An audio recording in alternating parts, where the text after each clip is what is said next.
찬양이 은혜가 되셨죠? 네, 하나님께는 영광이 되고 우리에게는 큰 위로가 됩니다. 어떠한 고난이 닥쳐와도 주께서 우리에게 소망이 되실 줄 믿습니다. 오늘도 우리 교회 와서 예배하시는 우리 성도님들 한 분 한 분, 방문하여 오신 분들을 포함해서 또 몸이 연약하시고 여러 가지 어려운 가운데 영상으로 예배하는 모든 분들에게까지 하나님의 큰 평강과 은혜가 함께 하시기를 바랍니다. 오늘 찬양 예배 시간에는 좀 특별한 예배가 있는데요. 우리 교회들이 중고등부가 많이 위기입니다. 왜냐하면 학생들이 세상의 물결에 많이 쏠리기도 하고 또 중고등부 학생들을 믿음으로 키우는 게 어려운 처지죠. 그런데 50년 전 이 자리에서 전국의 교회학교 중고등부를 맡으신 분들이 여기서 모여서 예배를 드리고 중고등부 전국 연합회를 만들었었거든요. 그런데 오늘이 그 50년 되는 날입니다. 그래서 오늘 우리 교회를 방문하셔서 여기서 기념 예배를 드리고 우리 학생들을 믿음으로 잘 키우자 이런 다짐을 하게 됩니다. 특별한 예배죠. 여러분들이 많이 오셔서 함께 해주시기를 부탁드리고요. 또 이번 수요일 날은 오전 10시에 우리 총회 100주년 기념관 그곳에서 사학법과 관련된 한국교회 전체의 성명서 발표가 있는데 전에는 성명서만 발표했는데 이번에는 예배를 드리자. 그래서 한 1000명쯤 우리가 모여서 예배도 드리고 기도도 하고 그리고 나서 성명서도 발표하려고 합니다. 우리 성도님들이 그날 시간 되는 분들은 좀 많이 오셔서 함께 해주시면 감사하겠습니다. 여러분 찔레꽃이라는 노래 좋아하세요? 네, 그럼 벌써 곡이 쫙 머릿속에 떠오르실 텐데 제가 보니까 찔레꽃이라는 제목의 노래가 잘 아는 것만 해도 3곡이 있더라고요. 근데 제가 이 시간에 다 말씀드릴 필요는 없고 제가 말씀드리려고 하는 것은 그 중에 한 곡인데 박태준 선생님께서 곡을 만드신 동요 가을밤이라는 노래가 있어요. 곡은 그 가을밤의 곡에다가 이원수 선생님께서 가사를 붙여서 만든 찔레꽃이라는 노래를 말씀드리는 겁니다. 그 노래를 보면은 참 좀 구성지고 엄마 생각이 많이 나게 만드는 가사거든요. 이렇게 시작하는 거죠. 엄마 일 가는 길에 하얀 찔레꽃 찔레꽃 하얀 잎은 맛도 좋지. 엄마가 일을 가셔요. 가난한 가정이니까 엄마가 가서 일을 해야 되는데 얘가 졸졸 따라가는 건데 가다 보니까 하얀 찔레꽃이 피어 있는데 워낙 가난하던 시절이니까 그걸 따서 먹는 거예요. 배가 고프니까. 배고픈 날 가만히 따먹었다오. 엄마 부르며 따먹었다오. 엄마는 성큼성큼 가는데 자기는 그 따먹어 가면서 따라가려고 하니까 엄마 부르면서 따라갔다는 거예요. 이제 그 뒤에 또 가사가 좀 이어지는데 참 슬픕니다. 근데 어쨌든 이 노래를 생각하면 엄마 생각도 많이 나고 엄마가 생각나면 또 누가 생각날까요? 아빠, 아버지 생각도 많이 나죠. 저희 부모님은 다 하늘나라에 가셨어요. 근데 부모님이 살던 집이 있었는데 전에는 저보고 누가 지금 어딜 가라 그러면 제일 먼저 달려가고 싶은 곳이 어디입니까? 이렇게 묻는다면 뭐 두말할 것도 없이 부모님 계신 그 집이라고 말했을 겁니다. 거기가 집이었죠. 거기 어떤 공간이 있기 때문에 집인 게 아니라 사랑하는 분들이 계시기 때문에 집인 겁니다. 연세가 많이 드시고 연약해지셔도 부모님은 부모님이신 거죠. 그래서 제일 먼저 달려가고 싶은 곳이 거기였었는데 하늘나라 가시고 나니까 이제는 아무 관심이 없어졌어요. 부모님이 안 계시다고 하는 것은 집의 상실을 의미하는구나 하는 생각이 들었습니다. 제가 부산에 오래 살다가 영락교회에 오게 됐을 때 제일 먼저 알려드리고 싶은데 안 계시죠. 또 손자 장가 간다는 소식도 알려드리고 싶으신데 안 계시고 또 우리 아들이 또 아들을 낳으니까 증손자가 태어났어요. 이렇게 알려드리고 싶은데 안 계시고, 이제 그분들이 계신 자리는 다 비어 있잖아요. 우리가 집이라고 하지만 사실은 사랑하는 분들이 계셔야 거기가 집이다 생각을 하게 되었습니다. 사람들은 흔히 생존하기 위해서는 의식주가 있어야 된다고 그러는데, 이 주라고 하는 게 집을 말하는 거 아닙니까? 근데 그 집이 단순한 이렇게 공간으로서의 집이 아니고요, 사랑하는 이들이 있어서 가서 체온을 나누고 같이 또 마음의 대화를 나누고 상처가 싸매지고 위로를 받고 거기서 평안을 누리고 그리고 다시 용기를 가지고 새롭게 도전할 수 있는 그런 힘을 얻는 곳, 거기가 바로 집다운 집이라고 이야기할 수 있을 것입니다. 저는 우리 성도님들에게도 그런 아름다운 처소가 있으시기를 축복합니다. 아브라함에게도 그런 곳이 있었죠. 하나님께서 아브라함에게 내 본토 친척 아버지 집을 떠나서 내가 내게 지시할 곳으로 가라고 하셔서 그는 갈대아 우르를 거쳐 하란을 거쳐서 가나안에까지 왔는데, 그때 아브라함에게 가장 어려웠던 것이 뭘까요? 가나안이 낯선 곳이기 때문에, 아니면 거리가 너무 멀어서 그게 어려웠을까요? 그렇지 않습니다. 제가 생각할 때는 사랑하는 분들과 헤어지는 게 아브라함에게도 가장 어려웠으리라고 생각합니다. 창세기 11장 끝에 보면 아버지 데라 그리고 형제들과 그는 헤어져서 조카 롯 하나를 데리고 이제 가나안 땅으로 내려오게 된 것이죠. 가나안 땅에 내려와서 여기저기 삶의 터전을 옮기는 가운데 그래도 마음을 붙일 수 있는, 그에게 집이라고 말할 수 있는 곳이 생겼는데, 그것을 엿보게 만들어주는 말씀이 오늘 본문이라고 생각합니다. 오늘 본문을 다 같이 한번 읽어보도록 하겠습니다.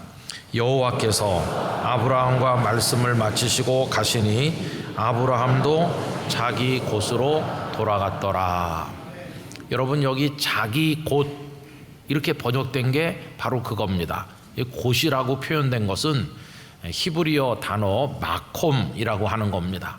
이 마콤을 성경들은 다양하게 번역을 했는데 NIV 성경에서는 홈이라고 번역을 했어요.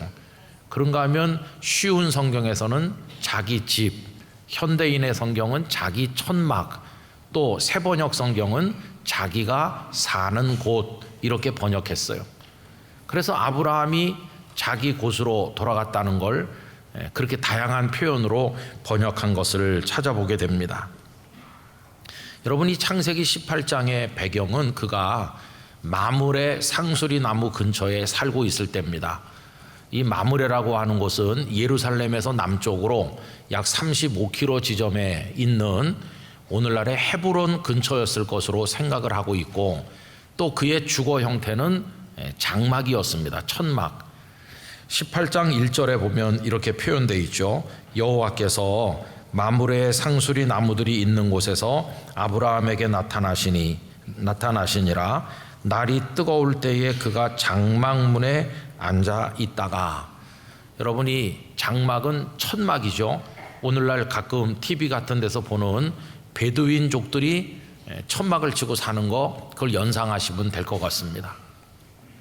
아브라함이 그 장막문 앞에 나와서 늘 앉아있곤 했는데, 그러다가 어느 날 하나님께서 사람의 모습으로 나타나셔서 소돔과 고모라를 멸망시키러 가는 것을 뵙게 됩니다. 그는 달려가서 지극정성으로 초대해서 잘 대접을 했는데, 그때 하나님께서 그에게 내년 이맘때 내 아내 사라가 아들을 낳아줄 것이라고 축복의 말씀을 하십니다.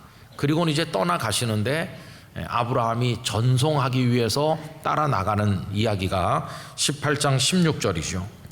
그 사람들이 거기서 일어나서 소돔으로 향하고 아브라함은 그들을 전송하러 함께 나가니라. 그러니까 장막에서 제법 멀찌감치까지 따라 나간 것으로 생각이 됩니다.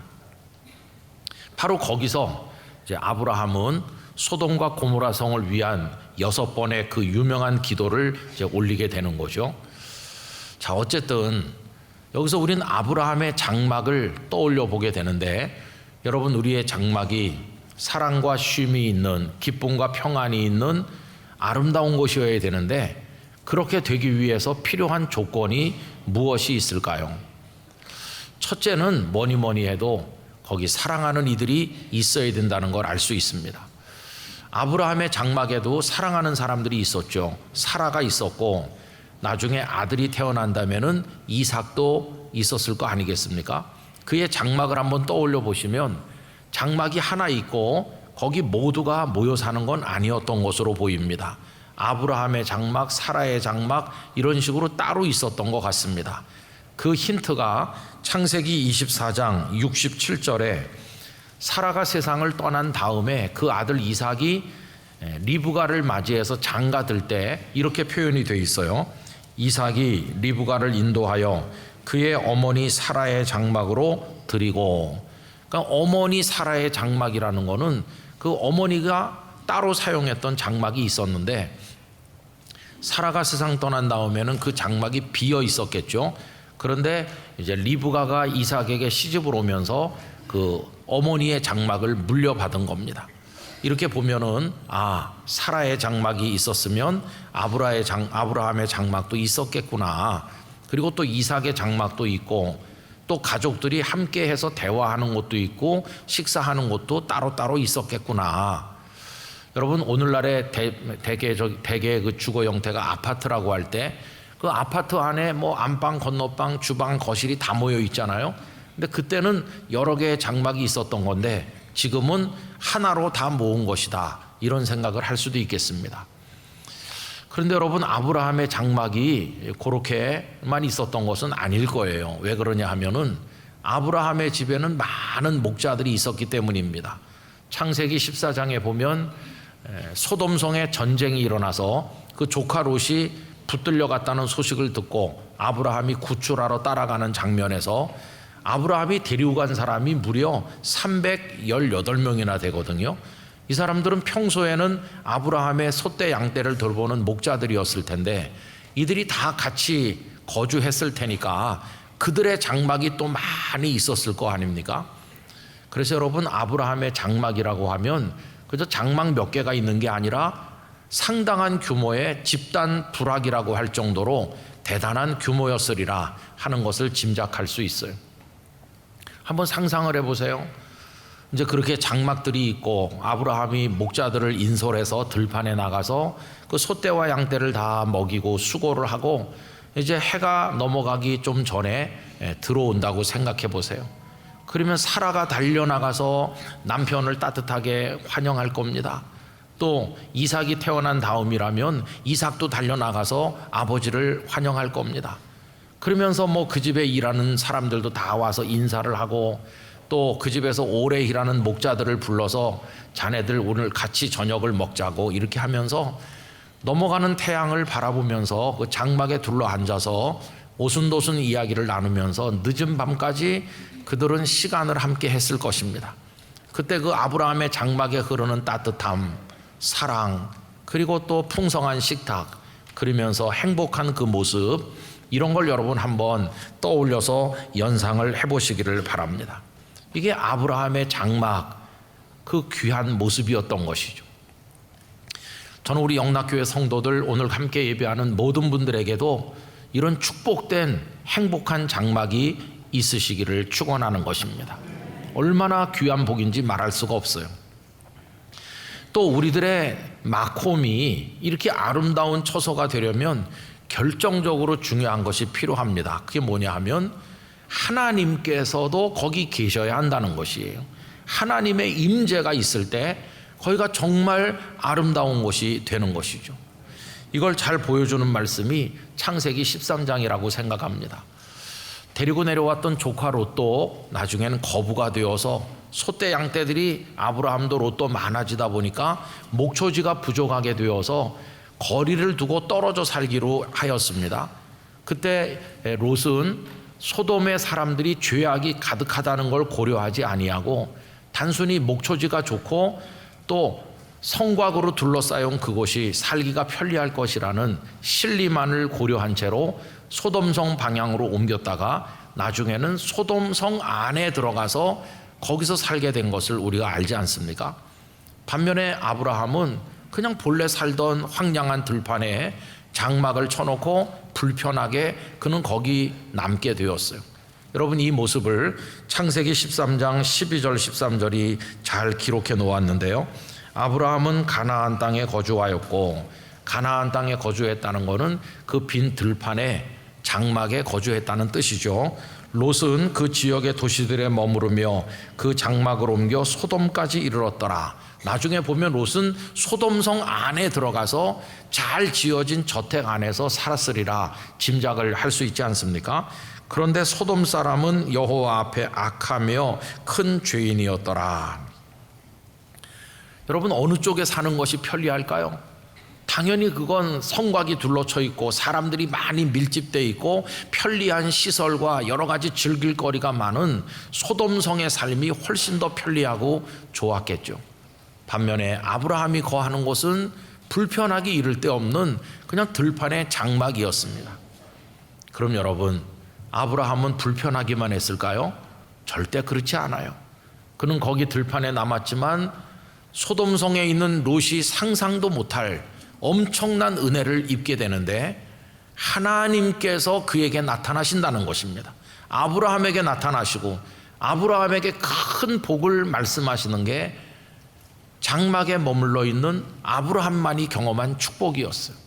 여러분, 그 이야기가 13장 14절에서 18절까지 이렇게 기록되어 있습니다.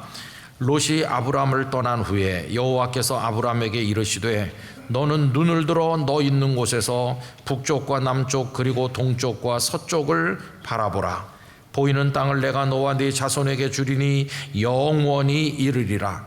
내가 네 자손이 땅의 티끌 같게 하리니 사람이 땅의 티끌을 등이 셀 수 있을진데 네 자손도 세리라. 너는 일어나 그 땅을 종과 횡으로 두루 다녀보라. 내가 그곳을 네게 주리라. 이에 아브라함이 장막을 옮겨 헤브론에 있는 마므레 상수리 수풀에 이르러 거주하며 거기서 여호와를 위하여 제단을 쌓았더라. 아멘. 그는 들판에 장막에 머물렀지만 하나님께서 나타나셨고 동서남북을 바라보게 하시면서 그 땅을 너와 네 후손들에게 줄 것이라고 약속하시면서 일어나서 종과 횡으로 다녀보라고, 그는 거기서 하나님을 만났고 하나님의 말씀에 따라 미래를 보면서 축복을 가슴에 품게 된 것을 우리가 알지 않습니까? 그러면 소돔성 안에 들어간 롯은 어떻게 됐나요? 거기서 잘 지어진 성 안의 집에서 얼마 동안은 편하게 살았는지 모르지만 결국 그 소돔성이 하나님의 유황불로 뒤덮일 때 거기가 다 불바다가 되고 말았고, 그는 간신히 두 딸과 더불어 목숨만 건지는 비참한 지경에 떨어지게 된 것이었어. 롯이 선택한 그의 마콤은 멸망의 불바다가 되었고, 아브라함이 남았던 그 들판의 장막은 하나님의 임재와 축복의 장소로 바뀐 것을 우리가 알고 있는 것입니다. 그리고 이제 소돔성에 그 멸망의 유황불로 인해서 연기가 막 올라갈 때 아브라함은 자기 장막 앞에 나와서 그 연기를 바라보았다고 하죠. 창세기 19장 27절에서 28절, 아브라함이 그 아침에 일찍 일어나 여호와 앞에 서 있던 곳에 이르러, 여호와 앞에 서 있던 곳이라는 건 소돔성을 위해 기도하던 바로 그 거룩한 자리, 거기 이르러 소돔과 고모라와 그 온 지역을 향하여 눈을 들어 연기가 옹기가마의 연기같이 치솟음을 보았더라. 아, 저 성이 멸망했구나 이렇게 바라보고 있는데 아브라함이 있는 곳에는 평화가 있고 하나님의 임재와 은혜가 있었던 것이죠. 이게 아브라함의 장막 이야기입니다.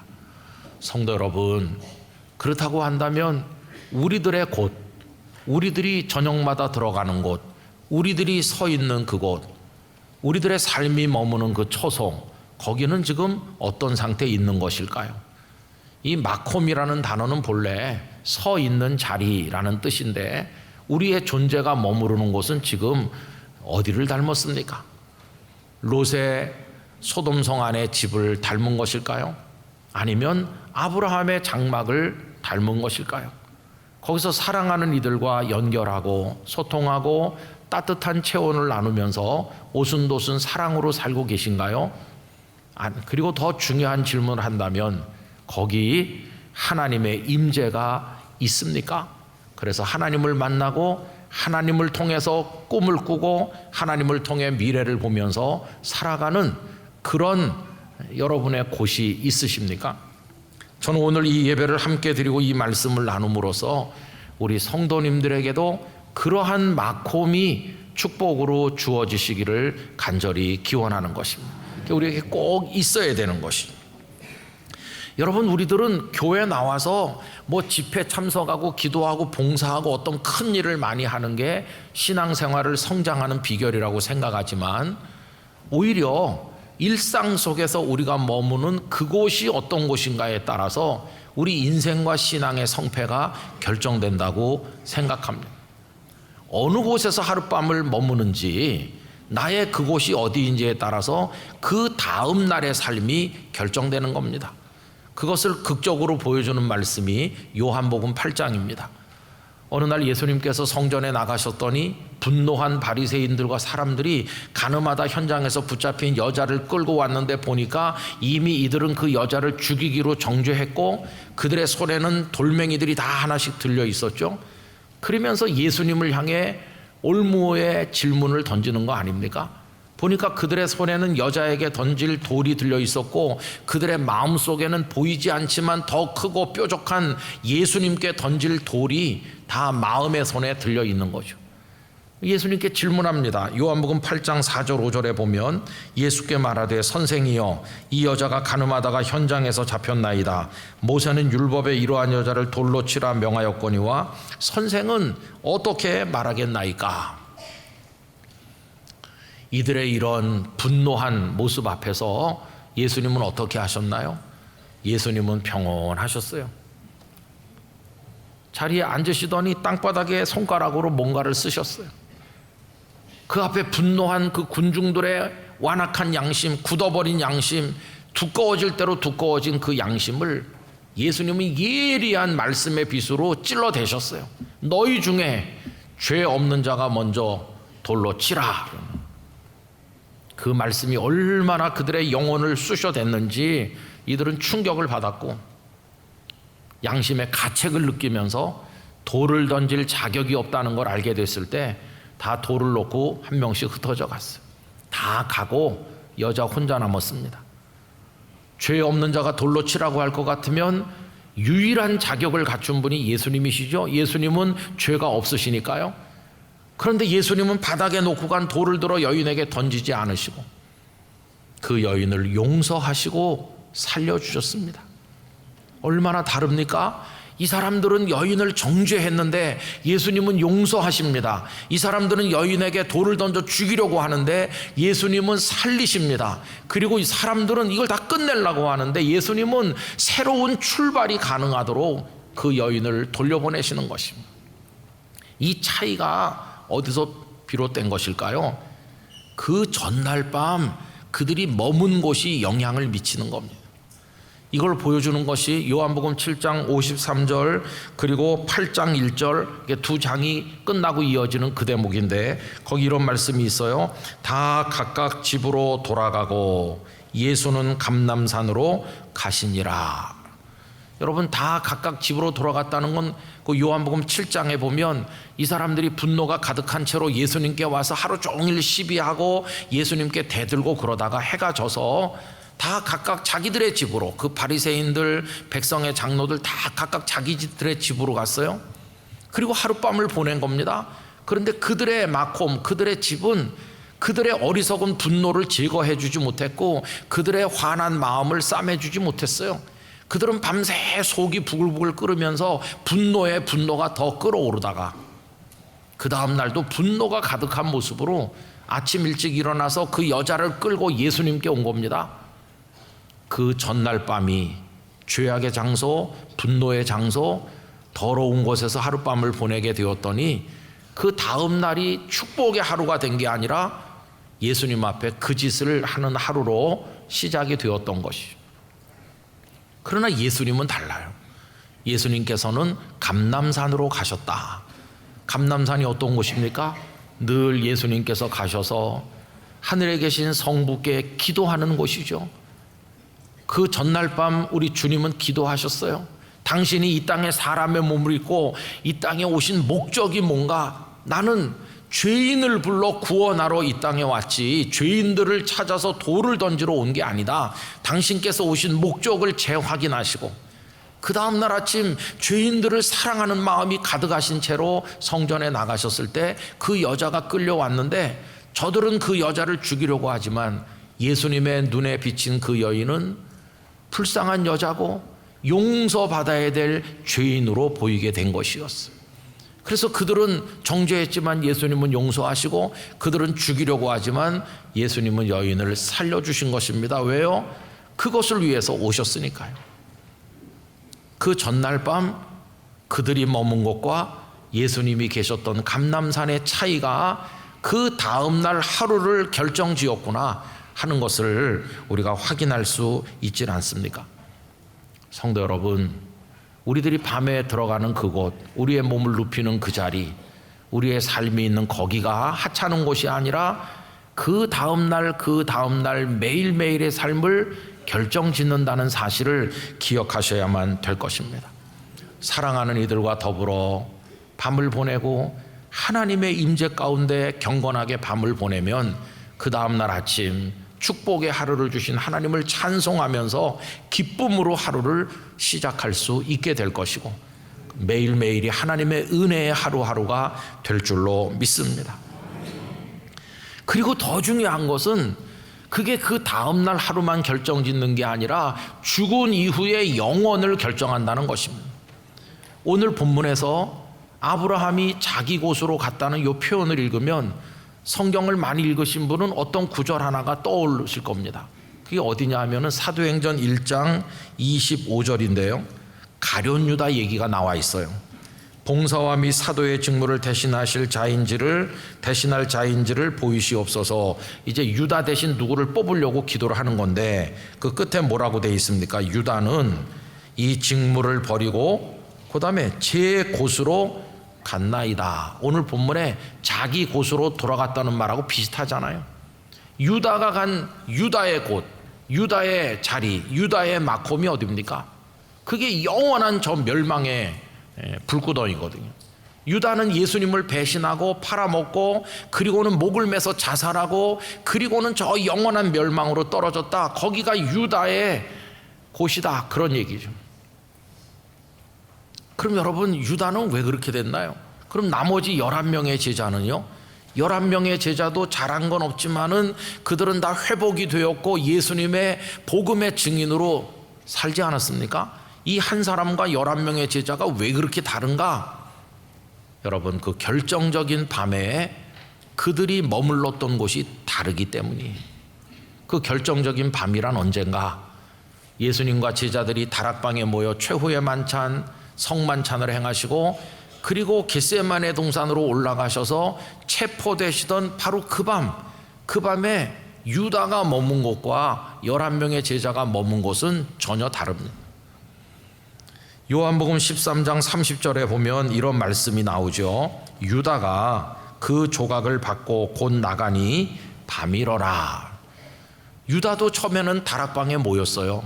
거기서 성만찬이 진행될 때 유다도 처음에는 거기 있었어요. 근데 예수님께서 떡을 찍어서 유다에게 건네주시고 유다가 그걸 받아 먹은 다음에 그는 그 자리에 계속 있은 게 아니라 나가버렸어요. 그럼 나간 그는 어디로 갔나? 예수님을 죽이려고 분노로 가득 찬 대제사장 백성의 장로들이 모여있는 그곳으로 가서 밤새도록 어떻게 하면 예수를 잡아올 수 있을까를 그들과 머리를 맞대고 의논한 것이. 그리고는 예수님을 잡기 위해 군대들을 데리고 겟세마네 동산으로 왔잖아요. 유다는 그날 밤에 가장 악한 곳에서 같이 시간을 보낸 거예요. 그러나 11명의 제자는 어떻게 했습니까? 그들은 그 만찬이 다 끝날 때까지 다락방에 주님과 함께 있었죠. 그리고 같이 주님과 찬미하면서 주님과 함께 겟세마네에 올라갔죠. 비록 고단한 그들은 깨어서 기도하지는 못했고 옆에 잠들긴 했지만 그래도 옆에 주님이 계셨죠. 여러분, 우리가 영적으로 힘이 떨어져서 잠이 들어도 주님이 옆에 계시면 희망이 있는 겁니다. 그러다가 나중에 주님이 붙들려 가실 때 겁에 질려 이들은 도망가긴 했지만 주님은 그들을 향한 애정을 버리지 않으시고 부활하신 이후에 찾아오셔서 그들을 회복시키시고 성령의 사람이 되게 하시고 복음의 사람이 되게 하지 않았습니까? 이 11명은 부족했지만 온전하진 못했지만 그래도 그날 밤을 겟세마네 동산에서 주님과 함께 있은 반면에 이 유다는 그 밤을 악한 자들과 함께 보낸 그 결과가 이들은 유다는 영원한 멸망에 떨어지고 이들은 복음의 사람이 되는 영광을 얻게 되었다는 것입니다. 복음의 사람으로 사는 이 제자들은 다 주님의 나라 저 천국에 들림받아 주님과 함께 거하는 축복을 얻게 되는 것이죠. 여러분, 이 땅에서 사랑하는 이들과 함께 하시면서 하나님의 임재와 더불어 여러분의 마콤을 아브라함의 장막처럼 만들어 사시면 매일매일의 삶이 행복한 영적 승리의 삶이 될 뿐만 아니라 하나님이 함께 하시는 천국의 삶으로 이어지게 될 것입니다. 이 땅에서 하나님과 함께하는 사람, 천국에서 하나님과 함께하게 되는 것입니다. 이 땅에서 사랑하는 사람들과 사랑을 나누며 살면 천국에서 그들을 다 만나게 될 줄로 믿습니다. 이 땅의 삶은 천국을 준비하는 것과 같다고 할 수 있어요. 그래서 요한계시록 21장 3절 4절이 이렇게 말씀하죠. 내가 들으니 보좌에서 큰 음성이 나서 이르되 보라, 하나님의 장막이 사람들과 함께 있음에 하나님이 그들과 함께 계시리니 그들은 하나님의 백성이 되고 하나님은 친히 그들과 함께 계셔서 모든 눈물을 그 눈에서 닦아주시니 다시는 사망이 없고 애통하는 것이나 곡하는 것이나 아픈 것이 다시 있지 아니하리니 처음 것들이 다 지나갔음이로라. 거기도 하나님이 함께 하시잖아요. 이 땅에서 그렇게 살면 하나님이 함께 하시는 천국 백성이 되는 겁니다. 그래서 여러분, 우리들의 곳, 아브라함이 자기 곳으로 갔는데 우리들의 곳, 우리의 마콤, 우리의 집, 우리의 처소, 그곳을 이 가을에 아름답게 가꾸시는 일에 최선을 다하시기를 바랍니다. 사랑하는 이들과 연결해서 사시기 바랍니다.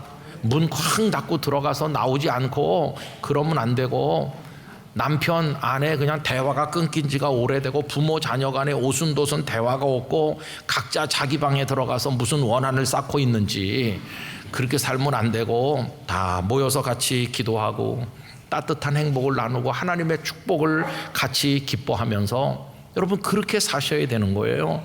우리의 마콤을 제가 종종 하는 말이지만 집구석으로 만들면 안 되고 하나님의 임재가 있는 곳으로 만들어야 되는 거예요. 얼마나 아름다운지 몰라요. 이게 정말 중요한 축복이 되는 거예요. 아이, 목사님, 그건 가족이 있는 사람들이 하는 거지 저는 혼자 사는 지가 오래됐는데요. 괜찮아요. 혼자 사는 분도 거기 주님이 계시잖아요. 주님과 함께 하시기를 축원합니다. 그리고 여러분, 제가 말씀드리는 걸 자꾸 무슨 어느 집, 어느 건물 이렇게 생각하지 마시고 이건 궁극적으로는 우리 마음이 마콤이 되는 거예요. 내가 분주하게 돌아다니다가 스트레스도 받고 힘든데 교회 옆을 지나가게 돼서 잠깐이라도 들어와서 저 베델 기도실에 앞자리에 앉아서 주님 그러면서 눈물 훔치고 나가면 그 앉은 자리가 우리의 곳이 되는 거예요. 거기 주님이 계시고, 내가 운전석에 있을 때는 운전석이, 내가 사무실 책상에 앉아 있을 땐 거기가 내 마음이 머물고 주님을 묵상하는 모든 장소가 바로 그 곳이 되는 것이고요. 궁극적으로는 내 마음이라는 곳이 주님이 들어와 계신 곳이에요. 스트레스 받고 삶에 지치고 그럴 때 여러분 마음의 골방문을 여시고 거기 가서 주님을 부르시기 바랍니다. 주님, 그러면 주님이 거기서 기다리시는 거예요. 그리고 사랑하는 분들이 응원하는 게 그 우리 가슴에 고이는 거예요. 그리고 거기서 또 다시 골방문을 열고 나와서 감사합니다 하나님 외치면서 우리의 일상의 삶을 달려나가 살아가게 될 것이에요.